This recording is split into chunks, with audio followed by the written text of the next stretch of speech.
Mas Haikal, dengan adanya penghematan anggaran ini, saya mengartikannya secara tidak langsung Presiden sedang men-challenge ataupun juga sedang meminta setiap kementerian agar memberikan anggaran yang masuk akal, yang benar-benar pro dengan rakyat. Pertanyaannya, apakah sampai malam hari ini masih bisa dari setiap kementerian itu untuk mengajukan ulang anggaran yang mereka butuhkan, Mas? Bisa. Jadi saya brief dulu lah. Mekanismenya ini kan kemarin, sekalian saya koreksi tadi yang disampaikan sebelumnya. APBN kita sekarang ini kan berdasarkan ketok palu terakhir di eranya Presiden Pak Jokowi. Itu diketok di 19 September kalau nggak salah. Masih era DPR yang lalu, Presiden yang lalu, dan pada saat itu Pak Prabowo dikasih ruang quick win programnya sekitar 120 triliun. Nah, pada saat beliau menjabat ini, kan ada beberapa isu, salah satu yang pertama adalah PPN kalau kita masih ingat. Nah, pada saat PPN itu kita masih ingat pada tanggal 31 Desember, Presiden Prabowo datang ke kantor Kementerian Keuangan, terus di situ kan ya kita bisa kebayangkan Menteri Keuangan juga agak khawatir segala macam, tapi Pak Prabowo yakin ini yang terbaik untuk rakyat adalah untuk mengenakan PPN 12% hanya untuk barang mewah. Dan pada saat itu mudah-mudahan rakyat semua senang, dan malam itu Pak Prabowo juga bahagia bisa malah ke Bundaran HI ikut merayakan tahun baru bersama rakyatnya.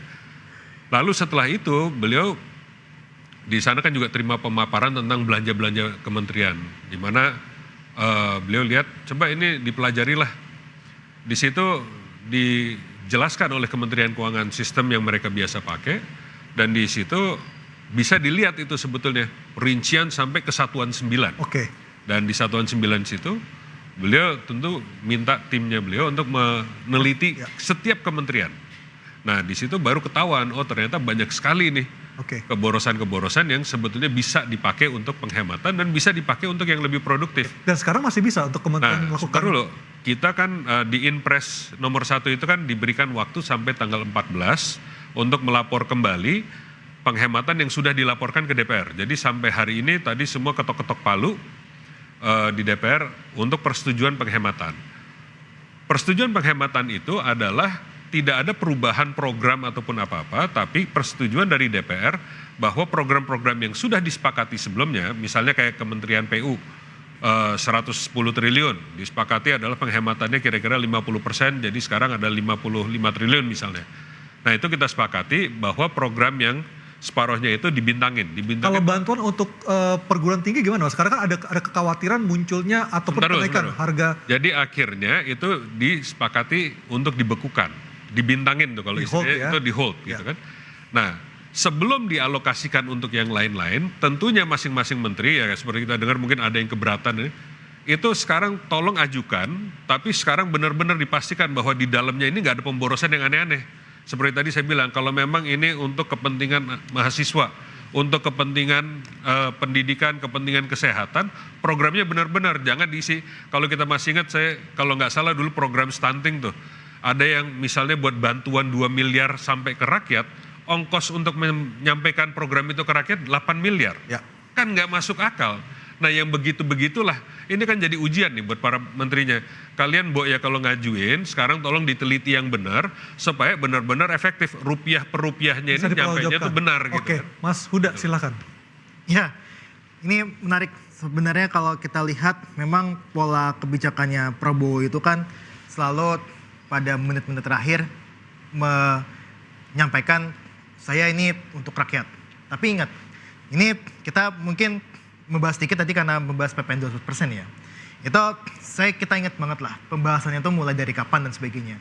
Pun dengan Prabowo ketemu sama timnya Mas Haikal yang tim Komisi 11 ya, pada saat itu juga sampaikan kan. Tapi masalahnya adalah pembantu presidennya tidak memutuskan dan bahkan hingga 31 Desember Mas. Ini kalau menurut saya bukan suatu praktik negara yang baik sebenarnya. Ketika masyarakat ini tidak mengerti bagaimana sih kelanjutannya dari 12% ini seperti apa dan sebagainya. Ini sebenarnya ada problem ketika menerjemahkan arahan atau seperti apa Mas Huda? Ya itu pasti akan ada problem bahwa apakah yang menerjemahkan arahan atau arahannya tidak diterima dengan baik oleh para pembantu presiden. Kita nggak tahu, itu yang tahu pasti pembantu presiden akan baca seperti apa. Tapi yang saya baca adalah memang kasus-kasus seperti ini ataupun pola-pola seperti ini berulang. Kita bukan hanya di PPN 12%, kemarin gas LPG 3 kg, pun dengan yang masalah efisiensi anggaran. Kita kemarin mendengar bahwa ada beberapa yang karyawan TVRI, RRI yang dia dirumahkan dan sebagainya, itu adalah bentuk dari penerjemahan efisiensi anggaran yang masuk ke operasional. Oke. Ya, tapi mereka datang ke DPR, terus DPR bilang tidak jadi untuk diefisiensikan. Nah ini kan praktik negara yang tidak baik sebenarnya. Baik. Ada orang yang dia berusaha untuk memotong, tapi ada orang Prabowo sendiri yang dia bilang ini buat rakyat dan sebagainya. Baik, ini saya ke Mas Ubed. Mas Ubed, dari sisi politik membaca seperti apa sih kondisi seperti ini? Ini seperti test the water sebetulnya. Jadi seolah-olah kita coba efisiensi, nanti kalau nggak ada yang protes, kita jalan terus itu. Jadi bernegara tidak menjalankan prinsip-prinsip good governance menurut saya. Transparansi, akuntabilitas, dan seterusnya itu. Ini membahayakan sebetulnya cara-cara seperti ini. Karena menimbulkan gejolak, tensi sosial naik, tensi politik naik, masyarakat gelisah. Oke. Ini kan problematik. Baik, Mbak Dita coba-coba ini di underline oleh Mas Ubed tadi. Silakan Mbak komentarnya Mbak. Ya, kalau kita bicara dari apa yang tadi sudah dibahas ya, mungkin beberapa case tadi, contoh-contoh soal gitu. Pada prinsipnya sebenarnya kalau Pak Presiden, Pak Prabowo, itu kita tahu lah gaya kepemimpinannya kan menyampaikan apa yang jadi arahan tuh sangat straightforward ya. Apa adanya gitu, nggak pakai tedeng-aling-aling. Eksplisit ya. Eksplisit sekali, jadi tidak perlu kita menerjemahkan terlalu sulit begitu. Dan itu arahannya bisa dibilang semua orang bisa langsung menangkap gitu ya.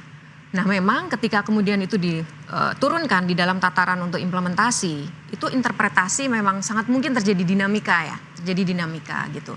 Jadi ketika kemudian apa yang jadi instruksi beliau dan kemudian di tataran implementasinya sepertinya multitafsir ya, beragam, ya ini memang bisa dibilang ini dinamikanya ya. Tetapi sekali lagi intinya adalah Pak Presiden juga pasti akan mengawal. Meskipun kemudian beliau arahnya sudah jelas, tetapi ketika di tataran implementasinya ada sesuatu yang meresahkan masyarakat atau bahkan menyulitkan, contohnya seperti kemarin LPG 3 kg ya, itu semangatnya kan sebenarnya sangat baik ya. Untuk tadi subsidi tepat sasaran, masyarakat juga menikmati apa yang sebenarnya tujuan dari subsidi gitu ya, keterjangkauan dan sebagainya. Tetapi memang ketika diimplementasikan di tataran teknis, berbeda-beda. Bisa tafsirannya bisa berbeda dan Presiden langsung bereaksi kan, berespon tentang hal tersebut. Kalau beliau tidak peduli kepada rakyat, rasanya mungkin beliau tidak akan kemudian ikut turun dan memberikan arahan yang seperti itu kan. Baik Mbak Dita, pertanyaan kami berikutnya nanti kita akan bahas di segmen berikutnya. Apa korelasi antara Raja Kecil dengan wacana reshuffle kabinet? Kami segera kembali.